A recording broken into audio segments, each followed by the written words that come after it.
मेरे इस चैनल पर आने वाले सभी दर्शकों को और श्रोताओं को मेरा सादर सप्रेम नमस्कार।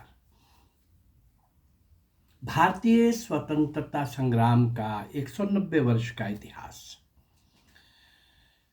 ईस्ट इंडिया कंपनी के भारत प्रवेश से लेकर ब्रिटिशर्स के जाने तक का, नेताजी सुभाष चंद्र बोस तक, क्रांतिकारियों की, क्रांतिवीरों की, भारत माँ के सपूतों की, शूरवीर, बहादुर, त्यागी, तपस्वी, ऐसे असंख्य देशभक्त जो वास्तव में देश की आजादी के लिए जिन्होंने अपना सर्वस्व निछावर किया, लेकिन उनको कहीं भी इतिहास के अंदर दर्शाया नहीं गया, बताया नहीं गया।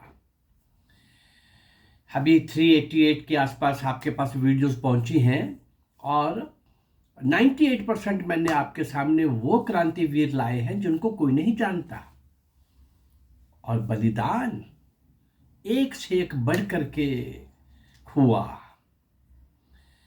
जेलों के अंदर यातनाएं सहते हुए दम तोड़ने वाले, काला पानी जैसा घोर नरक पूरा आजीवन भोगने वाले, वहीं पर मर खप जाने वाले, फांसी के तख्तों के ऊपर झूल जाने वाले, कितने घर तबाह हो गए, कितने गांव तबाह हो गए, गांव के गांव को आग लग रही है, जिंदा लोग जलाए गए। लेकिन भारत माँ की गोद से ऐसे सपूत फिर भी जन्म लेते रहे, वो नायक और नायिकाएं जिनको इतिहास में नहीं बताया गया।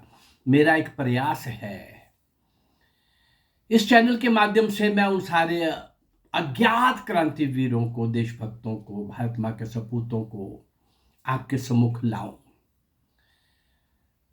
ये पाप हुआ है, सत्ता लेने के बाद उन दुष्टों ने इस प्रकार का पाप किया है, घोर पाप किया है कि भारतीय शिक्षा पद्धति में, भारतीय किसी भी प्रकार से ये बातें लोगों तक जाने नहीं दी गई। और इन 70 सालों में 7-8 साल पिछले छोड़ दें तो कुछ देशभक्ति का प्रचार प्रसार दिखता है, कुछ उमंग दिखती है, कुछ संस्कार दिखता है सारे विश्व के अंदर। फिर से एक बार विश्व गुरु होने की ओर हम बढ़ रहे हैं। लेकिन इस सारे के बीच में चुनौतियां और संकट बराबर बने हुए हैं अभी भी।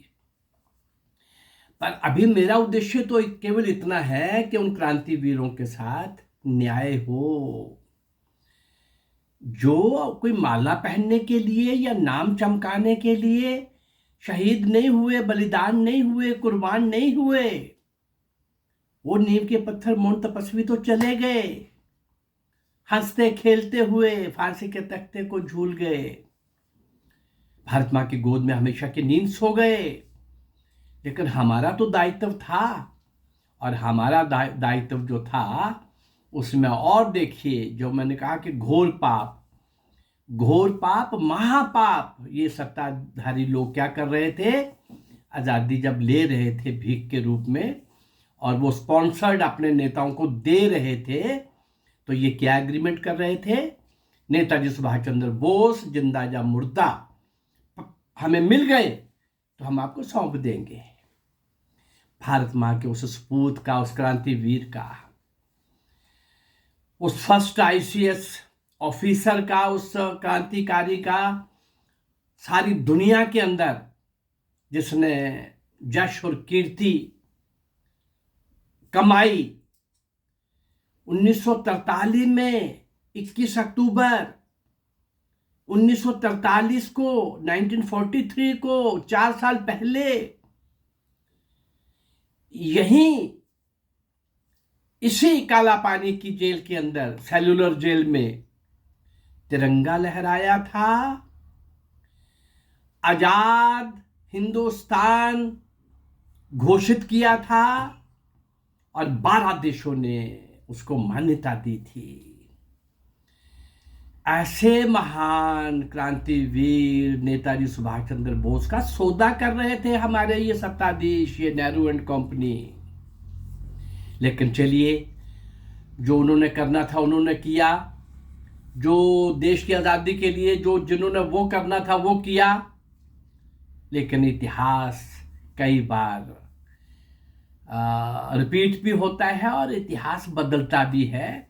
जब कोई जिंदा कौम फिर से इस बात को ध्यान में लाती है कि अरे अरे अरे, इन्होंने तो पाप किया पर हम भी तो उस पाप में भागीदार हैं, हम चुप हैं, खामोश हैं, मौन हैं। तो ये मौन तोड़ने के लिए, खामोशी तोड़ने के लिए, सन्नाटा तोड़ने के लिए मैंने प्रयास किया है कि इन दुष्टों को, गद्दारों को नंगा करूंगा और उन देशभक्तों को श्रद्धांजलि दूंगा अपने संबोधन के द्वारा। और 3-4 वीडियोस के बाद एक गीत और कविता के माध्यम से हम उनको श्रद्धांजलि देंगे। आइए आज हम उन महान असंख्य अज्ञात लाखों नायक और नायकों में से जितना मैं ढूंढ पाया, इसी 190 वर्ष 1757 से 1947 तक 190 वर्ष के इतिहास में कम से कम 500 से ऊपर मैं वो देने जा रहा हूं जो कोई नहीं जानता, शायद इससे भी कहीं ऊपर। और जब सिंध के राजा दाहिर से लेकर नेताजी सुभाष बोस तक सारे दूंगा तो वो तो 1000 से ऊपर जाएंगे ना, अज्ञात। उन सब अज्ञात श्री चरणों में श्रद्धांजलि प्रस्तुत करते हुए आज हम श्रृंखला को बढ़ाते हैं 4 ऐसे कमाल के क्रांतिकारी जो इस बलिदानियों की, कुर्बान होने वालों की श्रृंखला में पंक्ति में और पंक्ति को लंबा कर गए। ये महान क्रांतिवीर देखिए जरा कौन थे। ईश्वर सिंह, फूला सिंह, बीबा सिंह और हजारा सिंह। बंगाल और महाराष्ट्र में क्रांतिकारियों की बहुत बड़ी एक नर्सरी तैयार हो रही थी। देश विदेश में क्रांतिकारी पैदा हो रहे थे, भारतीय लोग। और इस बीच में एक गदर पार्टी का बहुत बड़ा पार्ट प्ले हो रहा था। बनती है ये अमेरिका में। अमेरिका और कनाडा के संपन्न भारतीय चल पड़े थे शिप्स के अंदर, शस्त्र लेकर और पैसा लेकर भारत को आज़ाद कराएंगे। लाला हरदयाल, श्यामजी कृष्ण वर्मा, वीर सावरकर, ऐसे बहुत सारे लोग, रास बिहारी बोस, ऐसे बहुत सारे लोगों ने विदेशों में कई सब जगह घूम करके भारत माँ को आज़ाद कराने के लिए, चलो भारत की ओर, यह गुलामी के कलंक का टीका हमको मिटाना है। तो आइए देखें जरा इन 4 लोगों ने क्या किया, कैसे ये अमर हो गए। गदर पार्टी का अभियान पंजाब और उत्तर प्रदेश में बहुत तेजी से फैल रहा था। गदर पार्टी का अभियान के ये पर्टिकुलर ये एरियाज जो थे, पंजाब यानी पूरा पंजाब, पाकिस्तान से पहले वाला पंजाब, और उत्तर प्रदेश तो ये सारा था ही था। हाँ, बहुत तेजी से आज़ादी के दीवाने, मस्ताने, परवाने प्राणों को हथेलियों में लेकर प्रचार कर रहे थे, प्रसार कर रहे थे, घूम रहे थे। वे निडर होकर छावनियों में जाकर फौजियों को बता रहे थे, सुना रहे थे। और क्या कह रहे थे? अरे फौजी भाइयों, सारा संसार हमें धिक्कार रहा है। 2 लाख गोरे 30 लाख भारतीयों को गुलाम बनाए हुए हैं, अत्याचार कर रहे हैं। वो इतनी दूर से आकर के 2 लाख गोरे 30 करोड़ भारतीय उनके गुलाम हैं। ये सारा फौजी छावनियों में जाकर के गदर पार्टी के ये दीवाने सब जगह जा रहे थे। इस समय विश्व युद्ध, प्रथम विश्व युद्ध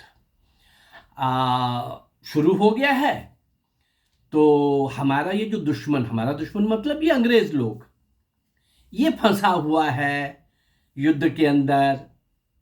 प्रथम विश्व युद्ध में जो 2 अलग अलग ग्रुप थे, जर्मन, जापान, इटली, और उधर अमेरिका, इंग्लैंड, ऐसे 3-4 देश वहाँ थे। हाँ, हमारा दुश्मन इस समय फंसा हुआ है। आप फौजी लोग भी अगर इस दुश्मन के विरुद्ध हो जाएं तो भारत माता को स्वतंत्र होने से कोई नहीं रोक सकता। इस कथन का असर फौजियों पर होने लगा। फौजी तैयार होने लगे, क्रांतिकारियों का साथ देने लगे। विद्रोहियों को जो आए थे उनको ये फौजी भाई वचन देने लगे सहयोग का कि हाँ, हम आपको सहयोग करेंगे। मेरठ स्थित 12वीं कैवेलरी के सवारों ने, घुड़सवार जो है, और 128वें पायनियर दल ने, फौज के ही, इन सब लोगों ने इन विद्रोहियों का, इन क्रांतिकारियों का साथ देने का पूरी तरह से मन बना लिया और दिन तय हो गया। दिन तो रास बिहारी बोस ने पहले से तय कर रखा था, सारे दुनिया के अंदर, सारे भारत के अंदर 21 फरवरी 1915 का। 21 फरवरी 1915 का दिन बता दिया गया फौजियों को, क्रांतिकारियों के द्वारा। उस दिन विद्रोह की खुली घोषणा होगी। अंग्रेजों को मारते हुए, काटते हुए निकलना है, आगे बढ़ना है। ये लोग तैयार थे उस दिन ये सब करने के लिए। लेकिन एक बार दुर्भाग्य ने फिर आ घेरा।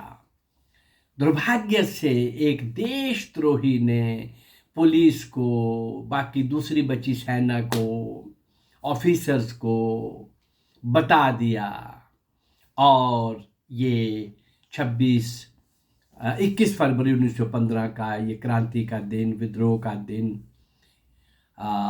ये प्रयास एक बार फिर विफल हो गया, विफल कर दिया गया, हो गया। सभी की गिरफ्तारियां होने लगीं। मेरठ छावनी में सवार ईश्वर सिंह हवालदार, जो मैंने पहले नाम बताया, सवार हजारा सिंह, क्वार्टर मास्टर हवालदार बीबा सिंह और सिपाही फूला सिंह, ये भी गिरफ्तार कर लिए गए। इनका कोर्ट मार्शल हुआ। एक ही बैठक में फैसला दे दिया गया और उन दिनों देशभक्ति एक अपराध थी और इस अपराध का एक ही फैसला होता था, एक ही निर्णय होता था, मृत्युदंड, फांसी। इन चारों क्रांतिवीरों की, बलिदानियों की, इन जुझारू, दीवाने, मस्ताने, परवानों की फांसी का दिन निश्चित हो गया। इन चारों देशभक्तों को 26 अप्रैल 1915 को मेरठ की नागरिक जेल में फांसी दे दी गई। आजादी के सपने देखते हुए चारों वीर बलिदानियों की लंबी कतार में शामिल हो गए, मिल गए, जुड़ गए।